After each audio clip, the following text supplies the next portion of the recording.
Welcome to another episode of Evoke Growth, conversations that carry businesses across generations.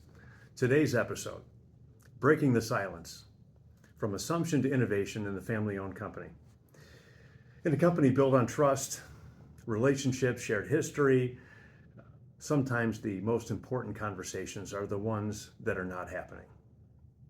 So, little background. Today we're going to talk about the silent habits that can block progress, innovation, and collaboration, especially in those tight-knit companies, those cultures that are run like family-owned businesses, even if they're not exactly family-owned businesses, and how to replace those silences with rituals that build understanding, openness, and growth. Juli Prizant and I'm Bob Green, by the way, have lived these experiences over the years. We're going to share some stories with you today and a little bit of some perspective to give you some understanding of the problem, how to frame it up, and we'll finish with what to do about it. Okay, so the problem is the passive voice. Now, the passive voice is, now we're not talking about grammatical, we're talking about cultural passive voice. It's one that often shows up in terms of maybe nobody knows who's doing what, we're not really clear on assignments, or we're just not really having the conversation. Juli, give me some perspective on this. Yeah, excuse me. Yeah, Bob, that's actually really kind of very salient, and I think it happens in a lot of organizations. When I hear the passive voice, I hear a reluctance to be open. I hear that there is potentially stopping innovation.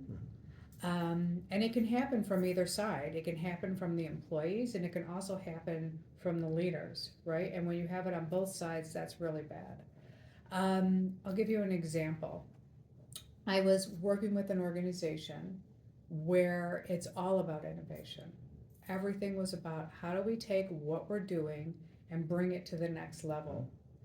There was a team of people who was in charge of innovating, creating new products, and every time they came up with an idea that didn't align to the CEO, they got shut down. What happens is you learn over time not to bring the idea up, right? Mm-hmm. And so then came the passive voice, then came stalled innovation, then came stalled results, right? Right. Yeah. And with role clarity, that also impacts, a passive voice could impact role clarity. How do you know who's doing what?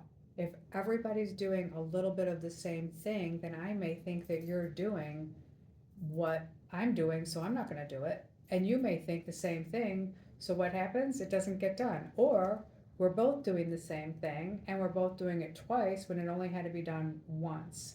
So there's some organization and there's a need for sort of setting the ground rules from a leadership perspective that I'm asking to hear what you have to say. And so I'm going to be open to listening to it. Doesn't Right. mean I have to agree. It doesn't mean that we're going to implement it, but we're going to talk about it. Right. And that will help. Yep, I've seen one of those problems too. I was in the middle of it between the sales team who want to push for sales, and the controller who's trying to keep that financial discipline, that sort of revenue ops discipline, and it was a battle because they weren't talking, and it was sort of like this, almost like a workaround that came to kind of hit the controller in the back, and he's like, I'm tired of getting pushed around here, but the salespeople are trying to grow and achieve their sales, and yeah. So anyway, all based on assumptions. We had to Yes. stop and just reflect on what did we learn, what is our process here, how can we all succeed. So um, part of it is, though, especially in the family company, I've been through this for over 25 years. I started in one where a lot of the hiring, as you know, is you might call it the friends and family program if you're familiar with a certain cell phone company. But a lot of people either relate to the owner or someone who knows the owner. So you've got this established trust already that's like, well, I know this person, maybe we went to school together, our kids are in baseball together or soccer together. And so we're kind of avoiding conflict because we kind of know each other, but we don't really understand because we're just being polite. So we're not communicating. So the problem is the cost of silence, right? So let's get into that. One of the issues here that affects the company, and that's the cost of silence. So let's talk about what it means to represent the opportunity to honor and extend the legacy without compromising the integrity of the people. And so getting through the silence so we're not selling a company to protect the people without a plan, or we're just kind of assuming that it's going to work itself out. We want to avoid the cost of the silence. So, Yeah. so let's talk about the tough news, creative ideas. You talked about one with innovation, right? That's where innovation was the driving force. And if you're questioning innovation, you're breaking the tradition of the company. You can't do that. We're all about innovating. So let's talk about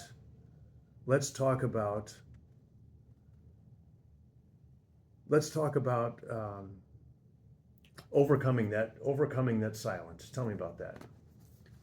I think one of the most valuable skills any leader in any organization can have is transparency and open communication. That doesn't mean I'm always going to be saying everything that everybody wants to hear all the time. But what everybody wants to hear is what's going on? What are you thinking? What direction are we going in? What should we be prepared for? Obviously, there's some things that we can't always share in an open environment. But if there is a real feeling that there's some true transparency, very authentic transparency, you'll see it both ways. It starts at the top. You know, if you don't have leaders doing it, then your employees aren't going to do it either. Right.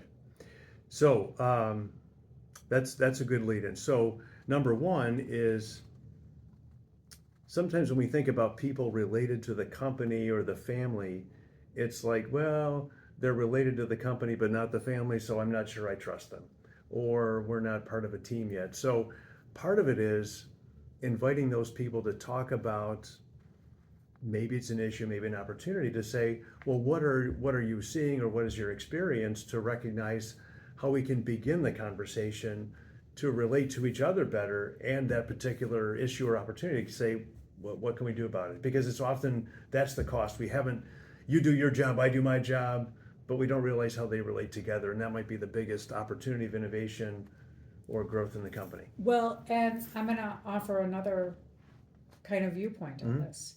So when people hire friends of family, and that seems to be their main sort of talent pool, the people who didn't come in through those channels, they oftentimes won't talk because they don't feel their voices count, right?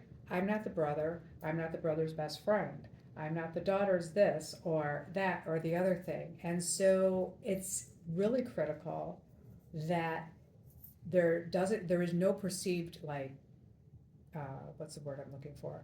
There's no perceived teacher's pet. That's not the word I'm looking for.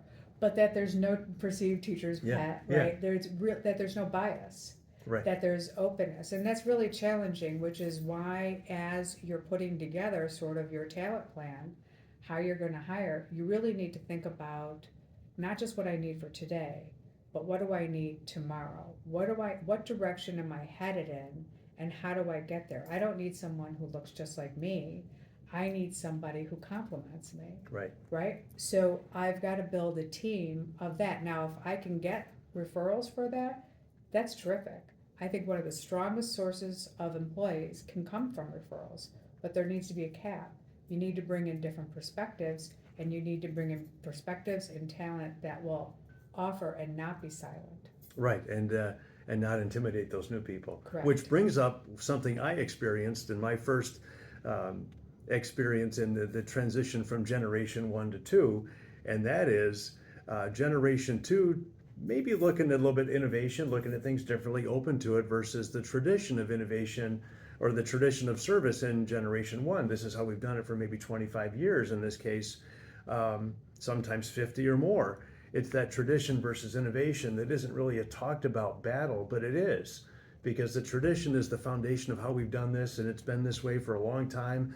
It's the problem we solved when we started the company. That's a real problem with a real solution. And then you've got this curiosity of what innovation might look like, not just for the sake of innovation, but because I'm not from the company and I see things a little bit differently. And as you said, without being related to the founder or related to somebody who's very close and connected to the company, I've got this new idea, or I see something about our experience and the customer experience differently. And I'm just wondering if maybe there's a new type of collaboration. And I know this because I was the integrator of these two generations. And I felt that innovation versus tradition, even though I didn't know what it was at the time. But it was my first mentor, Al, who said, Bob, I appreciate what you're doing here, but you're breaking things. And I know what he meant until he sat down and talked to me, and he explained to me how I was just bulldozing tradition. I just wasn't respecting it because I was Mr. Ambitious guy. I want to learn as much as I can, as fast as I can, and I see the value of the tradition, but I wasn't recognizing it and respecting it with people. Right. Bull in a china shop. Yes. Right. So let's talk about that one. Yes, and that's actually really valuable, and I went through a recent experience like that as well. I think sometimes we get very excited about what the possibilities are that lie in front of us. And yes, I want to run, I want to get there as fast as I can. But you know what? Somebody built that company. And they built it from the ground up, and perhaps they've already handed it down, perhaps they haven't. They probably know in the back of their mind that things are going to change in some way, shape, or form. But holding on to that, kind of core piece of what made this company valuable, what made them successful, that's important. And respecting that, to your point, is important. I was working with another company that was technology, but they wouldn't start off as technology. They started off in another area, right? And when they started to transform, they started off doing manufacturing. When they started to transform, it was a little bit of a bull in a china shop. So you needed to sort of bring it back, respect the fact that this company was hugely successful in this space, and we're going to build on that. And I think that's what it is. It's building on that. Okay. So which leads into our next topic, building new rituals. So that's how we're going to do this. We've got the old rituals, we got the new rituals, but also we've got, it's not necessarily old versus new. And that's what Al taught me. And I've seen it many times over. It isn't old versus new. It's reorganizing the expertise, right? It's not old versus new. It's like the new rituals are actually the new expertise of the company based on what we've done so far to realize what to do next. And one of those things I want to talk to you about, because you and I both appreciate this, is quick huddles, feedback loops. A lot of companies like the ones I've worked, where I began when my first family company, and many I've seen, is because we have that tradition and we know people, we don't always think about performance reviews or feedback loops. It's like, I know this person, you go do your job and it'll be fine. And so when we're thinking about new rituals, one of those things we want is to establish what we need, not just that we know each other, but what do we need to do? What have we learned? What's that feedback loop? Yeah. Right. So let's talk about the feedback loops and what it means to build those new rituals of that real-time feedback. That's, again, super important and opens up the channels of communication. I can't fix something that you may think, Julie, you're not doing that well. Well, I don't know that if you don't tell me. Right. And if you don't set the expectation, I also don't know that. By the same token, I may not respond well to how you're delivering something to me. You don't know that if I don't tell you. So I do think it's two ways, and I think it needs to be constant. I don't, we're at, like, it's August right now, so we're already looking at year-end performance reviews. We're already planning for that, merit cycles, all of that kind of thing, right? And so many people wait until the end of the year before they give any kind of response. Well, if it happened in March and you're telling me in December, how fair is that? What kind of an opportunity have you given me to do anything about it? Correct. Look at what we could have corrected and done and learned more and reviewed more, Correct. right? And sometimes it's because we're not comfortable giving feedback. And so that's an opportunity, right? Right. And the other thing is, and this is what I found too, and it's really fun. It's not an easy thing to do. It's kind of like it was like an exploration to learn about people, and then you find these really great cross-functional celebrations where you say, wow, look what we did.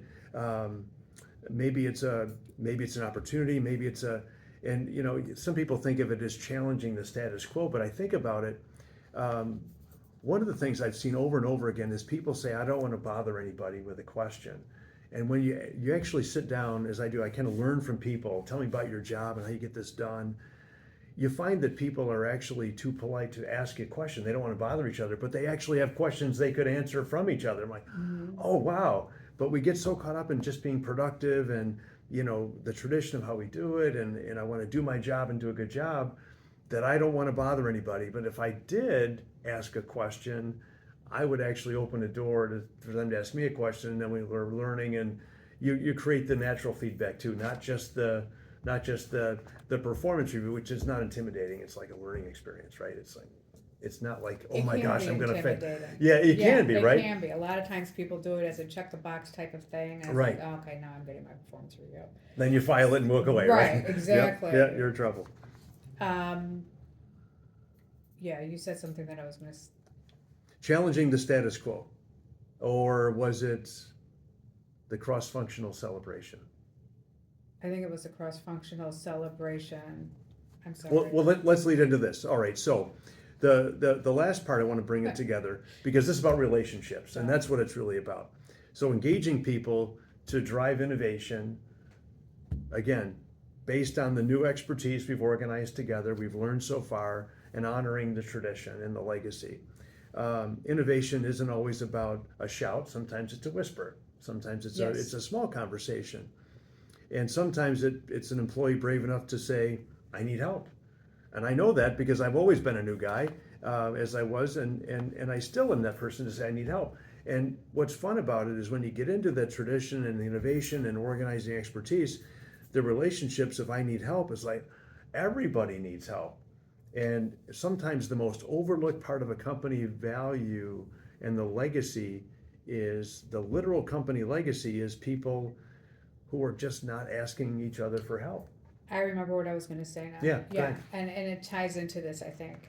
So one of the things that I try to work with people on doing is their humility. Mm-hmm. Leaders, I'm talking about. Yep. When you get into a group and you're holding a meeting, right, or you're having a meeting, and you want people to be open and honest with you, if you're not open and honest first, they're not going to be. So to start a meeting humbly and be able to say, hey, listen, I am trying to figure out how to do this better. This is not my area. I don't understand it, and I am working on it. Anyone here? It's the fact that we're all humans. Right. We aren't all experts at everything. We can all learn from each other. And when people hear their leader admit that they're not perfect, you'll hear kind of that collective sigh of relief. Right. So, right. Yeah. Welcoming people into the tradition, yes. Right? Just because I've been here the longest doesn't mean I know it all. I have it. As a matter of fact, I might be doing 3 jobs I'd rather not do anyway. I'd right, rather exactly. just do one of those 3, and if I could share those, that'd be great. Yeah. Exactly. Yeah. Okay, so closing takeaways. We're going to wrap this up real quick here. Number 1, don't let silence become your company culture. Honor the legacy by inviting new ideas. Don't fear them. And your company value isn't just what's built, it's how you build it together. So 3 things. And Julie, I'll let you offer a reflection on either one of these if you want to. But number 1, ask open-ended questions at your next team meeting. 2, look at someone who dared to question the norm and thank them. And maybe you need to encourage them. And the 3rd one, commit to 1 real-time piece of feedback this week or in the next couple of weeks. Yeah, I would say commit to one piece of real-time feedback that you're willing to give and that you're willing to accept. Thank you. Yeah. Thanks. Okay, so the question for the whole company is, where might your company's silence be covering up the greatest opportunity? So next week we're going to be exploring what it really means to pass the torch. It's not something that's deserved, it's earned, and why succession only works when culture leads the conversation. Thanks for joining us at Evoke Growth. Take care of your company and your story. And if you like this, subscribe and share it with a friend so they can quietly build some confidence going forward.